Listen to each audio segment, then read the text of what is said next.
High volatile stocks सबको पसंद है, लेकिन जब हम बात करते हैं लॉन्ग टर्म कंपाउंडिंग और लॉन्ग टर्म ग्रोथ की, तो वहाँ पे ऐसे शेयर ही काम आते हैं जो धीरे धीरे धीरे धीरे बढ़ते चले जाते हैं और over a period of time profit देते हैं और आपको पता भी नहीं चलता कि शेयर किस तरीके से कंपाउंड हुआ। सो हेलो फ्रेंड्स, कैसे हैं आप सब लोग and thanks for watching my channel. Friends, एक ऐसे लार्ज कैप के बारे में डिस्कस करेंगे, आईटी सेक्टर से बिलोंग करता है, रिनाउंड नेम है, लेकिन जनरली हम इस टाइप के स्टॉक्स के बारे में डिस्कस नहीं करते क्योंकि ये बहुत स्लो मूव करते हैं। ठीक है। सो जो कंपनी है जिसके बारे में हम बात कर रहे हैं वो है टेक महिंद्रा। देखिए 54,000 करोड़ का मार्केट कैप है और देखिए आप इसका स्टॉक भी 13 का है। प्रॉफिटेबिलिटी रेशियो देखिए आप 15% से बहुत अच्छा है, 19%, 22%, थोड़ा सा कम है 10% से, but this is decent sales growth. आपका डेट टू इक्विटी भी बहुत कम है, डिविडेंड यील्ड 2-3% का है, मतलब एफडी जो करंट या सेविंग अकाउंट का जो रिटर्न है उतना ही आपको यहाँ पे डिविडेंड यील्ड मिल रहा है। यहाँ पे देखिए 2009 में जाहिर सी बात है 71%, क्योंकि उस टाइम पे बहुत छोटी कंपनी थी। उसके बाद भी इसने पिछले अगर 5-6 साल का देखेंगे 20% प्लस का सेल्स ग्रोथ मेंटेन रखा है। यहाँ पे एक चीज़ है कि यहाँ पे 2020 में कम हुआ है, बट इसको हम इस ईयर को अगर हम एक्सेप्शन छोड़ दें, क्योंकि बहुत सारी एक्टिविटीज़ बहुत कुछ बंद हो गया है, तो उस केस में भी हम देखते हैं कि पिछले 4-5 साल में इसने 20+% यहाँ पे मेंटेन किया हुआ है। देखिए यहाँ पे 35-36% प्रमोटर स्टेक है। आप यहाँ पे देखिए एफ ने 35 से 39% कर दिया है। डी का भी 14 से यहाँ पे 12 हुआ था, उसके बाद फिर से इन्होंने थोड़ा बहुत स्टेक लिया है। गवर्नमेंट के पास थोड़ा बहुत स्टेक है और बाकी जो स्टेक है यहाँ पे देखिए पब्लिक का, जो कि 14% से 11% हुआ है।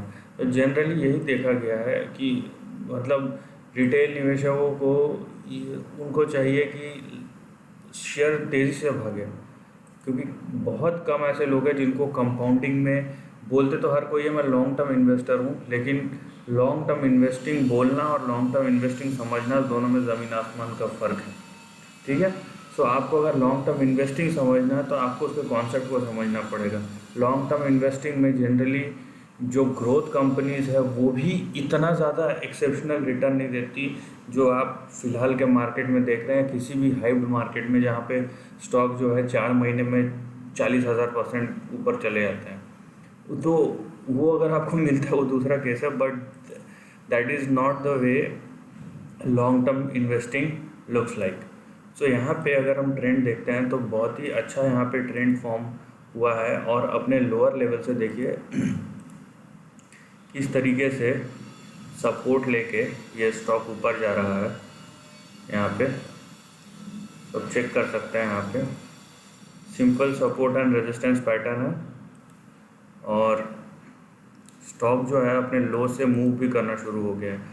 और आपने देखा होगा कि 54,000 करोड़ का मार्केट कैप होने के बावजूद भी 13 टाइम्स पी है, जो रीज़नेबल है, क्योंकि ये बड़ी कंपनी है तो 12-13 टाइम्स रीज़नेबल पी माना जाता है। यहाँ पे देखिए आप, फ़िलहाल मैं इसको नहीं ले रहा हूँ, ठीक है, आप चाहे तो इसको भी ले सकते हैं, ये जो राइज़ हुआ है इसको भी ले सकते हैं, क्योंकि और ये जो राइज़ है इसका इस टाइप का पैटर्न का इस बार प्रोबेबिलिटी भी है कि इस टाइप का कुछ पैटर्न बन सकता है। क्यों बन सकता है उसके बारे में डिस्कस करूँगा। मैं जिस चीज़ की बात कर रहा हूँ वो यही है, ये जो आप राइज़ देख रहे हैं ना, ये कहाँ से कहाँ तक हुआ था, ये हुआ था 2011 से 2015 तक का। सो इस टाइप का राइज़ आपको फिर से देखने मिल सकता है। क्यों? क्योंकि उसका सिंपल रीज़न है, जिस तरीके से टेक्नोलॉजी ग्रो कर रहा है और जो जिस एरा में हम हैं जहाँ पे टेक्नोलॉजी और डेटा का सबसे ज़्यादा ज़रूरत है, तो जाहिर सी बात है टेक कंपनीज़ वहाँ पे बहुत इंपॉर्टेंट रोल प्ले करेगी। आप यहाँ पे ट्रेंड समझ लीजिए, और ये लॉन्ग टर्म रहता है। लॉन्ग टर्म मतलब टेक कंपनीज जो है उनका लॉन्ग टर्म 5, 10, 15, 20 इस तरीके का रहता है। मैं ईयर्स की बात कर रहा हूँ, वीक्स की नहीं। सो यहाँ पे देखिए आप, इसका जो सपोर्ट है, अब देखिए यहाँ पे आपका सपोर्ट सिंपल सा है 488 के आसपास, ठीक है, और आपका पहला रेजिस्टेंस आएगा, आपका पहला रेजिस्टेंस जो आएगा वो आएगा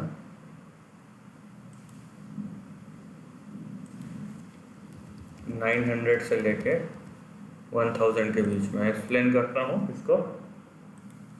उसके बाद दूसरा रेजिस्टेंस जो आएगा वो आएगा 1200 से लेके 1400 के बीच में।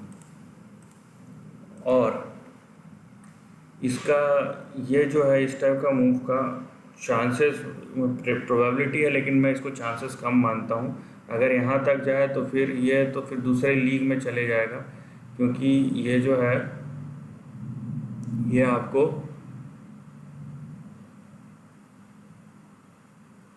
2200 से लेके 3500 के बीच में ये दिख रहा है। सो यहाँ पे आप देखिए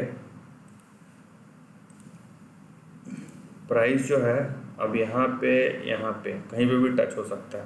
मेरा फोकस ये नहीं है कि प्राइस कितना होगा, 1 रुपया मतलब 1 रुपया, ऐसा पकड़ के नहीं बैठे रहने का चीज़ है। बिकॉज स्टॉक मार्केट में रोज़ चीज़ें चेंज होता है, हर मिनट चेंज होता है। तो अगर हम एक चीज़ को पकड़ के बैठे रहेंगे तब कोई फ़ायदा नहीं है। तो ये जो रेंज है, हमको रेंज से मतलब है कि रेजिस्टेंस कहाँ पे है। तो ये लाइन जो है रेजिस्टेंस अब यहाँ पे भी टच हो सकता है, यहाँ पे भी टच हो सकता है, इसलिए मैंने 900 से 1000 का लिया। साइमल्टेनियसली अगर यहाँ पे जाता है तो यहाँ पे 1200 1400 का, और यहाँ पे अब देखिए 2200 से लेके यहाँ पे 3500 का मैंने रेंज रखा है। सो ये तीनों जो है आपके लॉन्ग टर्म प्रोबेबिलिटीज़ है। और एक बात याद रखिए कि जब लार्ज कैप मूव होना शुरू होता है ना, तो आप प्रॉब्लम ये है कि बहुत लोग निफ्टी से डायरेक्ट कंपैरिजन करते हैं, तो वो भी सही नहीं है कि आप निफ्टी से डायरेक्ट क्योंकि आप अगर निफ्टी से डायरेक्ट कंपैरिजन कर रहे हैं निफ्टी कंपनीज़ को, सो निफ्टी बैंक निफ्टी नहीं है, निफ्टी जो है बास्केट है। उसमें आईटी भी है, फाइनेंस भी है, कंस्ट्रक्शन भी है, उसमें ऑटो भी है, टेक भी है, सब कुछ है। सो आपको अगर वैसा देखना तो फिर आपको सेक्टोरल भी निकालना पड़ेगा कि उसमें से किसका कितना वैल्यूएशन है। ठीक है, तो इंडिविजुअल स्टॉक्स को आप इंडिविजुअली देखना चाहिए। सो यहाँ पे जिस टाइप का ट्रेंड का इंडिकेशन है वहाँ पे सबसे बड़ा और सबसे आप आसानी से प्रोबेबिलिटी जो दिख रहा है ये वाले रेंज का दिख रहा है कि यहाँ तक तो जाएगा ही जाएगा। उसके बाद ये जो है ये 1200 में ये 50 से 60% प्रोबेबिलिटी, और मैं ये प्रोबेबिलिटी कम नहीं बोलूँगा, इसका भी 30 से 40% प्रोबेबिलिटी बनता है।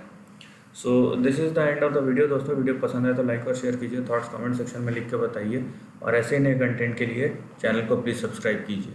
Lastly, take care of your family and friends.